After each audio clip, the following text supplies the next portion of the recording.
Okay, we've got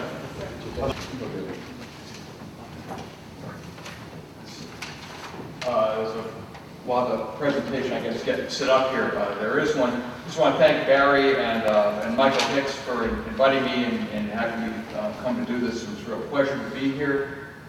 I was also pleased to see the BEA as a sponsor. After I left the Antitrust Division, I spent a 3.5 years at the Telecommunications Policy Program at George Washington. I actually was a member of the BEA for a while. With Sterling. With Sterling. Right? Yeah, with Chris Sterling, absolutely. As I think this is an alternative solution to the net neutrality thing. It is a little bit of a challenge to say something different about it, and I'm sort of trying to do that, perhaps for my own sake, because I sort of entertain myself by trying to come up with alternative ways of looking at things. It is an alternative. Whether it's a solution remains to be seen. But at least it's something I kind of want to throw out throw on the table here. Let me give kind of an opening caveat a bit, which is that I am a sort of a relentless academic to some degree, and I spend a lot of time in public policy institutions, as Barry mentioned. I also spent a year on the staff of the White House Council of Economic Advisors, which was, in a way, not a pretty picture. And so, just as a caveat, I'm going to be approaching this in a kind of very ivory tower sort of way, looking at market failures and entertaining issues about equity or philosophical rights, things along those lines. I am under no illusion that these things are what caused debates to come out one way or the other. So in terms of the politics and net neutrality and that sort of thing, many people here, probably most people here, know that better than I do and can make predictions along those lines about what may happen better than I do. What I'm going to do sort of at the opening here is just to summarize quite briefly what the gist of what I have to say is. So you get the takeaway from this pretty early, and then I'll sort of add some details as it goes. So let's see if this works here. Okay. Now, people, especially people who don't like net neutrality, seem to be obsessed with the idea that nobody knows what it is. I'm not entirely sure that's true, but there are a couple of different definitions out there, depending on what you read, two different areas. One is whether broadband internet service providers can discriminate in how they treat various kinds of content, and the other is whether you can charge content providers a positive price. Those two are somewhat related. For example, in a sense, you could say that if you're allowed to charge content providers a price, then you could deny access to non-payers. So there's a certain sort of obvious discrimination there, I guess. But for example, if you charged every content provider the same price, or same price per bit rate, or something along those lines, whether that would be neutral or not, I'm not entirely sure. That actually may be relevant to some of the ideas that will come up later on. This is a really hot topic, at least inside the Beltway where I live. This is, I confess, my sense is this is probably the hottest telecommunications policy topic. I may be wrong about that. I don't have a formal measure about that. It seems to be where a lot of the noise is, a lot of the action is. And a lot of this has surfaced in the academic debate. When I was preparing a paper on this for a conference a couple of months ago, I counted, many people here must know what the Social Science Research Network is. It's basically a way of getting access to unpublished papers, many of which end up published. And as of this past May, there were 90 net neutrality papers there, and my guess is there are probably another 20 or 30 since then. So there's just tons and tons of stuff on this, not counting what various agencies are putting out on these things and other sorts of entities. Various pros here on this. I'll talk some about all of these in some detail. One is that there's concern market power in broadband. That people only have a couple of alternatives for getting it, the phone company, the cable company by and large, and that somehow we've got to do something to prevent these people from exercising market power, and also a kind of protecting the little guy. that there's some, that there's some little innovator out there that needs to be protected, and they're not going to get access if you don't, unless net neutrality is preserved. There are arguments against it as well, and I'll say a little, probably less about these. One is that it stands in the way of congestion in network management, that the providers need to be able to get involved with content to know what's going on and keeping things from working. The BitTorrent example is one that gets cited a lot, peer-to-peer video file sharing. Another is that the market's really competitive, so in competitive markets, why need regulation like this?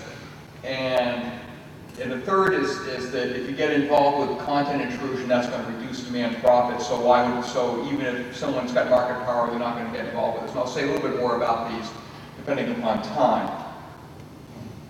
Now, the key claim I want to make today, I'm going to come back and talk about the market power issue, is I think that focusing on market power is the wrong place to be thinking about net neutrality.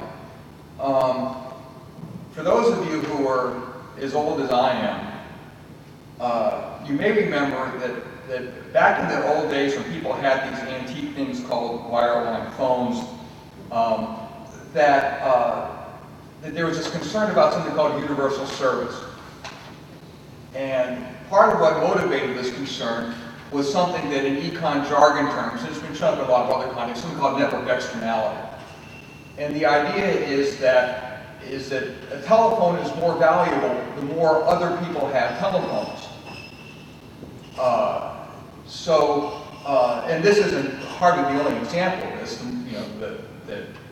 The Windows operating system is more valuable because more people can use computers that have Windows on it and that sort of thing. This is hardly unique to this business, but that this was not the only rationale for universal service, but one of them. One of the ones that got invoked because it was sort of, theoretically appealing, that there's this sort of externality out there, that there are some people for whom the private benefits of getting a telephone are less than the public benefits of getting a telephone because everybody else is then able to reach them.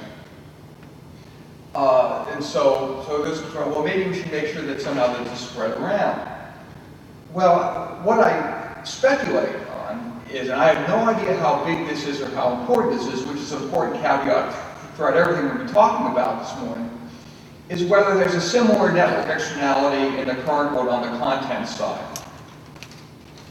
In particular, suppose you put up a website and you put up links to other things on that website, something that's extremely common. You might want to do that with some reasonable assurance that people, if they click on that link, will be able to get what you linked to in some reasonable fashion. That's in some sense that's part of what makes the web work the way it does.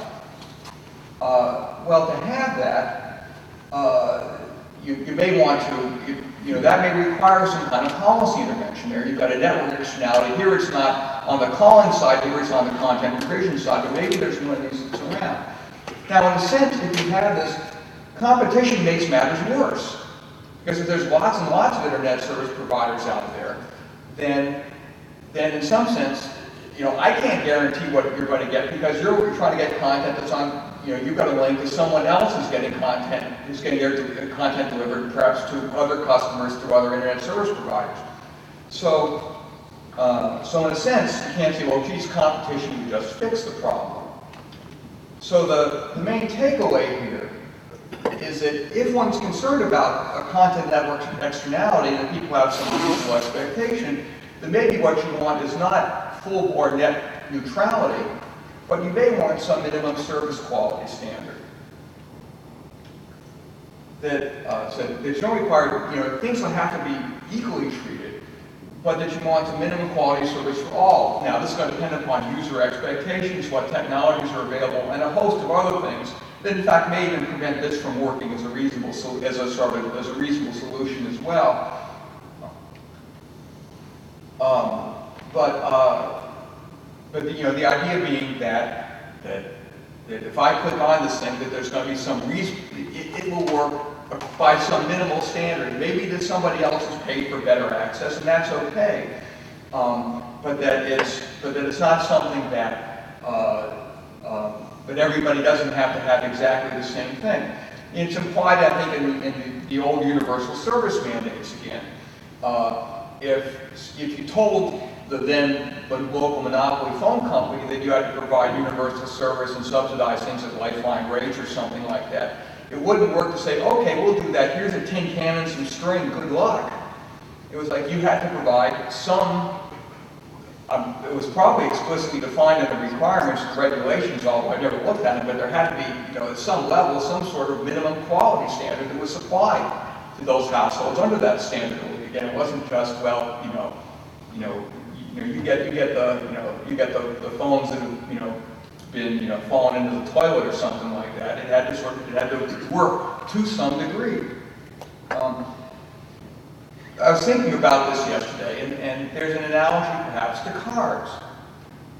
There are network externalities of a sort with driving. You want to be able to see the cars in front of you, so you have requirements regarding brake lights and headlights and